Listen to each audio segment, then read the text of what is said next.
অবস্থান করছিলাম টেকনাফের যে রঙ্গিখালি এলাকার যে লবণের মাঠ রয়েছে, লবণ চাষিরা আমাদেরকে জানিয়েছেন তারা অনেক কষ্টের বিনিময়ে লবণ চাষ করার পরেও তারা ন্যায্য মূল্য পাচ্ছে না।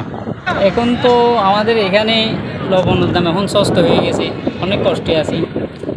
একখানি লবণের মাঠ আমরা 60,000 টাকা 50,000 টাকা নিয়েছি, এরপরে গিয়ে লবণের দাম অনেক পড়ে গেছে, তা আমরা অনেক কষ্টে আছি। এখন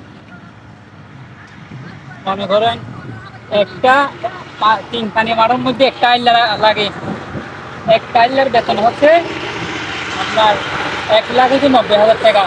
তো এখন লবণের দাম কম পড়ে গেছে, তো আমরা এখন কীভাবে লাভ করবো এত কষ্টগুলো করে? লবণের শ্বাস নিয়ে আমরা অনেক কষ্টে আছি। বিভিন্ন দিন মজুরির কাছ থেকে বিভিন্ন স্তরের লবণের দাম খুবই কম, আগের মতন ন্যায্য মূল্য দাম পাচ্ছি না, সেজন্য খুব কষ্ট হচ্ছে।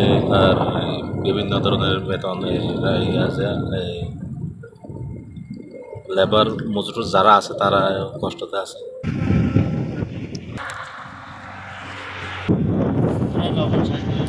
লবণের ন্যায্য মূল্য না হয়, তারা দেখানো তারা লবণের ন্যায্য মূল্য হয় কোন ব্যবস্থা করলাম কি করি মারা শেষ করে আর ন্যায্য মূল্য না হয় আর বুঝিয়ে নাই কি করি মারা সবসময় অনুরোধ বলতে 180 টাকা 70 টাকা আর কি লবণত সঠিক মতন দাম না হয়।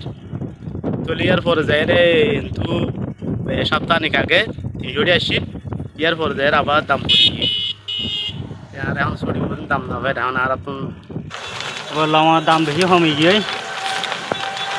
বেশি কষ্ট আছে।